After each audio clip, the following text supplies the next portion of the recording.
Welcome back, ladies and gentlemen. Today we have all my best tips and tricks to help you understand the First Descendant so you can get ahead and make the grind for yourself exponentially easier. One of the most important things in games like this is just having that knowledge so you stop wasting your time, and this is going to be the first step for that. A lot of the stuff in this game just is not explained very well, and this is a summary of all the things I've been going over on stream, and everything is also written up in this Ultimate First Descendant guide that's linked down below for you. And like usual, all my build, all my guide updates, and that doc are updated on stream live. Then I post them all in my Discord first, so make sure you join if you want to keep up to date with everything that I'm doing and start making friends to play with. Because trust me, you're going to need as many as you can get.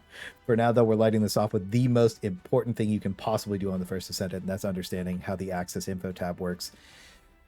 This lets you go through almost everything in the game and is probably the best feature that makes this entire thing playable. The menu can be kind of overwhelming, but if you just take the time to read through the entire thing, once you block it all in, the game will start feeling so much better to play across the board. And when you want to farm something, like I have spray and pray here already, but if I just click on modules and I type in spray, it lets me track it. For instance, I'm not going to turn the tracking off because that's one of the mods I really want. And when I go to acquisition info, I can easily just find pretty much whatever I want. The list is like massive, but I don't really have to go that far to just be like, okay, I just need to teleport over here, go do that, and I have a 5% chance to get it. But I've seen a lot of people really confused about how Korean drop rates really work. This isn't a 5% chance to get spray and pray. This is a 95% chance to not get it with a multiplier of suffering. So, I mean, if you slam enough hours into it, eventually you'll get it. There's been a whole bunch of, like, honestly, just extreme tinfoil stuff going around. Like, oh, maybe it's character based. Maybe it's, you spin the pinwheel and you just let it ride and you'll get exactly what you need. For the most part, I can tell you that it's just completely random. Somebody's going to get it the first try.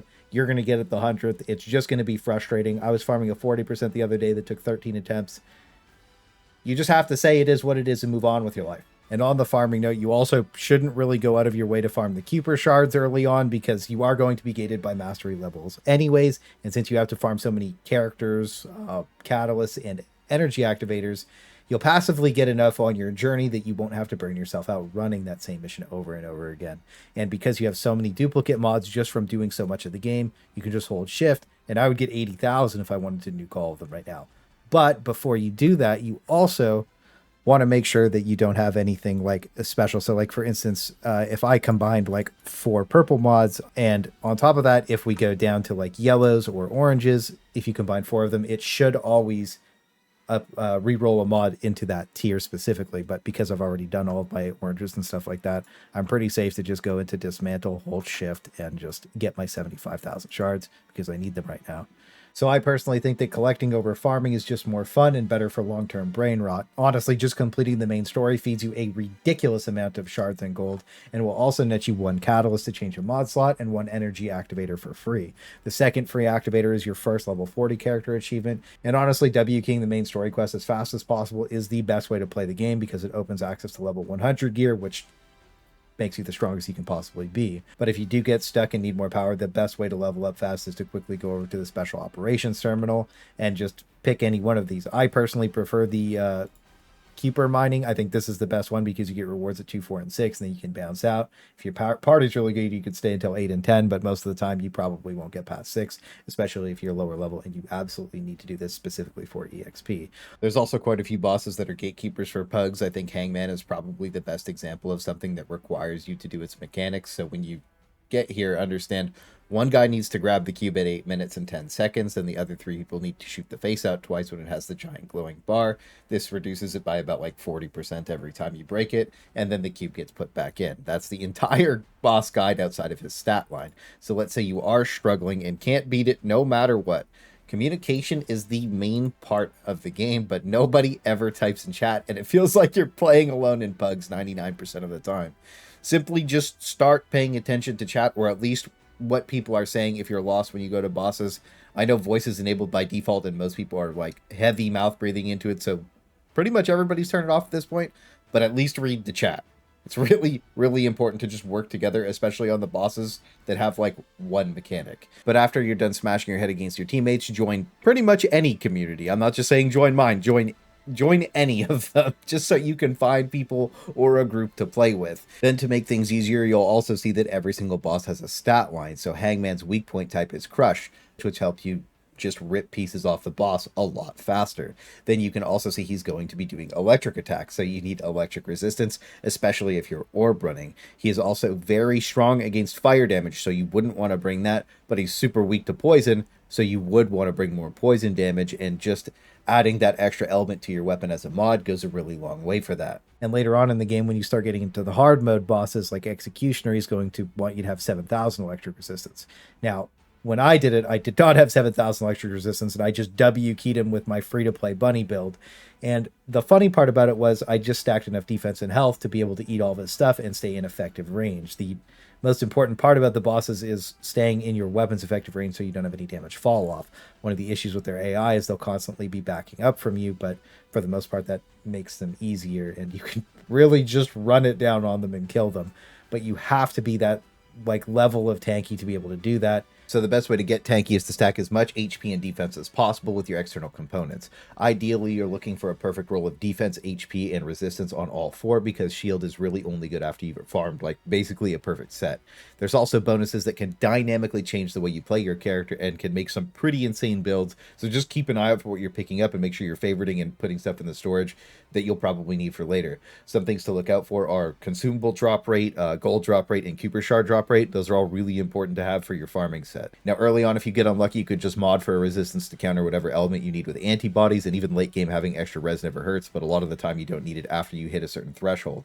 So general mod tips to carry you from early to late game will always start with upping your sub weapon every time you mastery rank up, because it gives you more mod capacity. If you catalyst it, it does also give you +5. I personally think the shock punch is the best because it just lets you W key elites. You could just punch them, knock them over, and they can't even fight back. A lot of the time that's really handy when they start getting a lot of different modifiers, but you can't use whatever you feel like. I was trying the Tonfas out, and some of them are pretty cool, but when you start getting into normal mods, it's very important to focus on defense and health first. A super basic setup is all you need. Then as you progress into hard mode, you can start swapping into the better purple mods, and I really can't recommend enough just getting an extra HP and defense mod because they will hard carry you. There's also a separate modifier that's reduced damage taken, and that's on top of everything else, and that helps you get like crazy levels of tankiness. I was using this on my Glay build, and you're basically almost unkillable after you kind of stack the entire thing out. Then after that, you just want to go for skill modifiers, be it damage or effect, depending on the different character, and that's going to give you the best possible progression curve. One thing to keep in mind while modding is that early game you don't really want to upgrade too far and do call your Kuiper shards, so keep it to rank 5 blue and rank 4 purple until you have enough to push past that. This chart shows the exponential increase so you can see what I'm talking about, and a very important note is the vast majority of mods are multiplicative, not additive, so when you build your characters out and you have like a 5% base crit chance, you don't want to build into crit chance, and when you look at your weapons, and they also have base stats, like the beam weapon has 1% base crit rate at its base.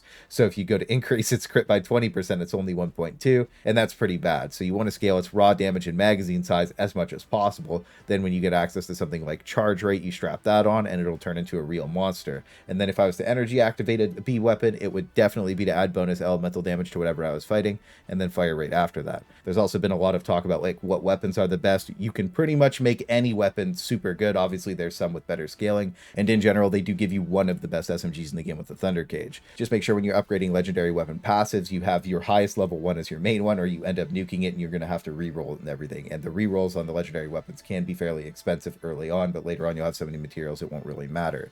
Getting all these bonuses rolled on any weapon is super important and is a main part of its scaling. Purple weapon wise, the rocket launchers and sniper rifles are fine, but you don't really want to use a purple ammo weapon early on until you get the mods that let you get bonus ammo when you pick up other types. Specifically, the impact round conversion I found is just the best from what I've been testing, so you want to stick to an orange, white, and green ammo weapon setup for the vast majority of the game until you can properly support having something like a rocket launcher or a sniper later on, because if you don't have the extra ammo back or an Enzo, you really just never get to shoot the cool thing, and that kind of sucks. Also, almost every shotgun in the game is worthless except for smithereens because of the aggressive damage fall off, so you basically have to be point blank, and almost every enemy will punish you with CC for that. So a big tip from personal experience is to never take a reactor that needs a shotgun, because reactors are where you're going to see the biggest power spikes to your character. Your Ascendant skills also get stronger with 2 modifiers, so Freya would want Toxic and Tech, so I can search that up and go find the perfect one.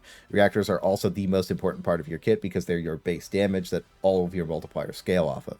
That's why it's important to scale this up as much as possible by upgrading your Reactor and making sure it matches a weapon.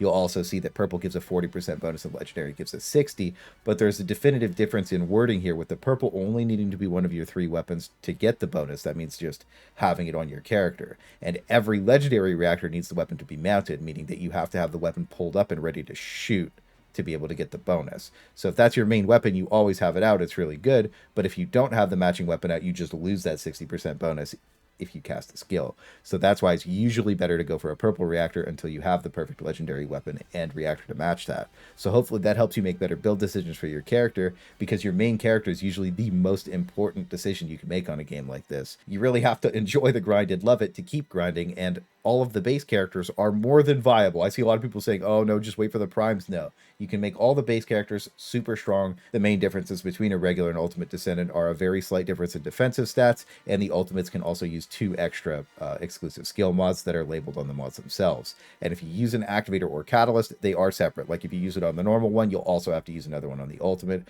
The energy activators give you 30 total mod capacity, and the catalyst lets you roll a mod slot to a specific type and reduce anything that matches that slot by half. These work just like Forma and Warframe and reset your character or gun level to 1 when you use them. Now, as for crafting, this is limited to 5 total crafts, and the main tip is just to make sure you're always crafting fine adjustment control axes and regular control axes, with just enough ion accelerators to upgrade a reactor if you get a new one. Phase exchangers also help a lot when you're leveling, but once you get to the point where you have hard mode unlocked in level 100, they stop being relevant almost altogether, unless you need to make a legendary weapon level 100. You'll also be crafting catalysts, activators, characters, and weapons all at different times, and it's just going to make it so that 5 limit is going to be more frustrating than anything else. But all that stuff does come from late game farms that are fairly convoluted and need their own videos. My general tip is that when you start getting into hard mode dungeons, you need to roll the modifiers to get the best rewards. But on average, after a lot of testing on every hard mode dungeon, you need about 230% to get the max reward from a 40,000 point dungeon, and you only need about 200% from the rest of them. You also need to make sure that you can jump and grapple. A lot of the dungeons just can't be completed without grapple. There are a couple that can, right? And I have them all listed in the ultimate guide, but not being able to spam jump just makes the game feel bad altogether. Vault farms are also a super late game farm. Stop doing them without Enzo altogether. You're just wasting your own time. He gives you more materials and makes them free to do, like literally free.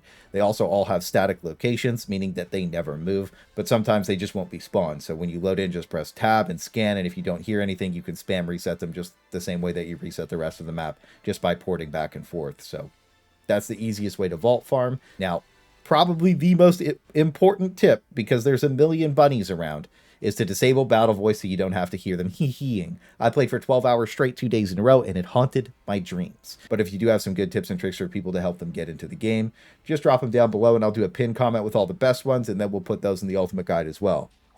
All right, one last ride. Okay, one more last ride. Okay, one last ride. Okay, one more super last ride. Super duper last literal ride. Yeah, good enough.